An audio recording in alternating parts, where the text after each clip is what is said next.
Hi, welcome to engVid.com. I'm Adam. In today's video, I want to talk to you about something called an infinitive clause and infinitive phrase. Okay? Now, just to review before we get into it, I want to review what is a clause. A clause is a group of words that has a subject and a verb. A phrase is something that doesn't have a subject or a verb or one of the others. Now, for those of you who have seen my other videos about clauses, especially dependent clauses, this will be a lot easier to understand. It is very important to know how to use a noun clause and what is the function of a noun clause. If you haven't seen that video, the link is in the description box. Please watch that video so you understand noun clauses and then come back so you can more easily understand what is an infinitive clause. Now, the first thing you have to understand about infinitive clauses, they're kind of not really clauses because we don't have a conjunction to begin the clause. We begin the clause with an infinitive verb and then we follow that with a noun clause. Okay? So some people will not call this a clause. They will just call it an infinitive phrase with a noun clause object. But it's much easier just to think of it as a noun clause because the complete thing, the infinitive plus the noun clause, have a function together. You can't really split them up, okay? And you'll understand what I mean when we look at the examples, okay? So the clause begins with an infinitive verb followed by a noun clause. The phrase infinitive verb followed by a noun, not a clause, okay? Or a noun phrase. So that's why it's a phrase. There's no subject and verb involved. So let's look at the examples. So remember, for those of you who have seen the noun clause lesson, what do we use noun clauses for? Subject, object, or complements. So with the infinitive, we're going to use the infinitive clauses as complements or as objects, okay? We can use them as subjects, but we'll look at that separately. The principal was happy to learn that his budget would increase next year. So first thing you want to identify is the independent clause. Like, what is the actual sentence? So the principal was happy. Okay, that is your actual independent clause. But would this sentence be complete? The principal was happy? Well, it can be, but it doesn't really give the listener or the reader the information they need to understand the full context, okay? Was he happy because he got a birthday cake? Was he happy because his child finally started to walk? Was he happy because he won the lottery? I don't know. So I need to complete this idea of happy by adding a complement.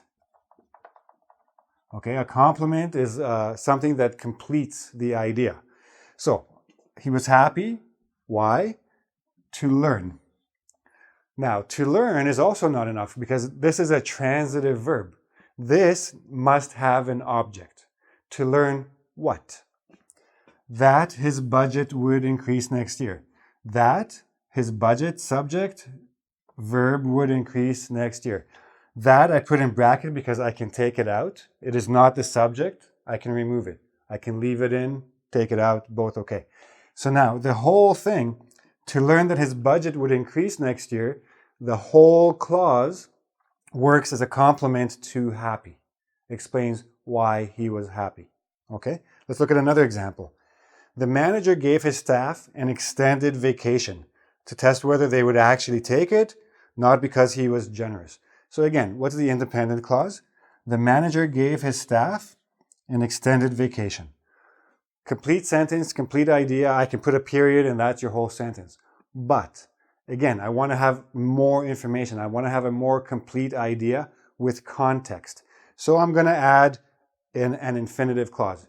But again, remember, it's not really an infinitive clause. I'm just adding the infinitive, but the infinitive must be complete because we're using a transitive verb that needs an object. So the manager gave them an extended vacation. Why? To test. To test what? Whether they would actually take it. Not because he was generous. He didn't give it to them because he was generous. He gave it to them to test whether they would take it. So here's your infinitive clause. I'm going to sort of break it up like this. That works again as a complement to why he gave them this. So that you can have the complement to the entire independent clause. You can have a complement to one specific word. Why was he happy? And why did he give them an extended vacation? Again, we can also use it as an object. Ask him to find out what she wanted.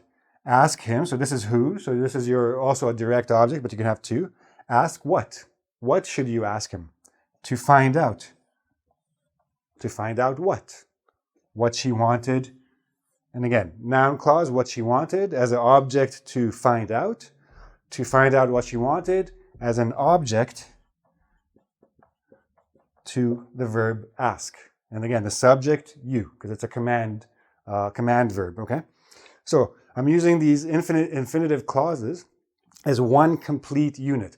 This is why I call them clauses. I don't call it a noun clause because the noun clause by itself doesn't do anything.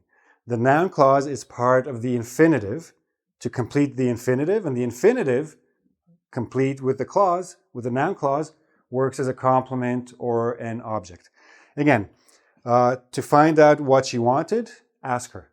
I can use it as a, again, I can use it as a subject, but not very commonly used. That's why I didn't give you any examples. Try to avoid beginning sentences with infinitive clauses as subjects. They're not very common, okay? So now we're gonna look at phrases to make sure you understand the difference. Okay, so now we're gonna look at infinitive phrases, okay? And I have to make a little correction about what I said before, but I'll get to that. So here, I'm happy. This is an independent clause. This is a complete sentence. I'm happy. I'm happy that it's sunny outside. I'm happy that it's warm outside and not cold. I'm happy that the ice cream truck is waiting for me to buy. I could be happy about anything, right? So it's not a complete idea until I complete it. And I can complete it with an infinitive phrase. Why am I happy? To see you. And again, to see, and then I still have an object, to see, to complete the whole infinitive phrase, and I'm using a noun. But before I said you're going to use a noun, you don't have to use a noun. You can use another infinitive phrase, although it's not as common. Be sure. Again, be sure about what? You have to be sure about something. Be sure to remember to turn off the oven. So be sure, so to remember is a complement to be sure about what? Remember what? To turn off the oven. So infinitive phrases can also act as objects. So when you have a transitive verb in the infinitive, you can use another infinitive as the object. Although I don't recommend it. I recommend you somehow stick to a noun because they're much easier, especially in reading and writing, to use a noun. Just be sure to turn off the oven. Just go straight to the actual point. This is just a little bit extra. To can be a little bit confusing, but correct, okay? So make sure you use it as a complement. You can use it as an object as well, okay? Infinitive phrase as an object. Now, I told you about the infinitive phrase as a subject. I just want to give you a quick example. To feel that you're special. So that you are special, this is the noun clause as object to feel. The entire infinitive clause is the subject of is, crucial, and then crucial needs a complement because you want it crucial in what sense? To develop a sense of security. And then you have a noun phrase as an object to develop. So here you have a little bit of everything, okay? But generally speaking, people don't like to begin sentences with infinitives. They might say, it is crucial to develop a sense of security to feel that you're special. And we use a dummy subject, it, and we put the subject at the end of the clause, or the end of the sentence, I should say. But again, just so you see it, there it is. And then you can use it with a dummy subject as well. So I hope this was a little bit clear. I know clauses are a little bit confusing. Remember, it's not technically a clause in terms of having a conjunction, a subordinating conjunction, but it's an infinitive with a noun clause that works as one piece as a complement, object, or sometimes subject, okay? If you have any questions about this, please ask me in the comment section at engVid.com. There's also a quiz you can take to make sure you understand how this all works. And please subscribe to my YouTube channel and come back for more great grammar lessons and vocabulary lessons and all that. And I'll see you then. Bye.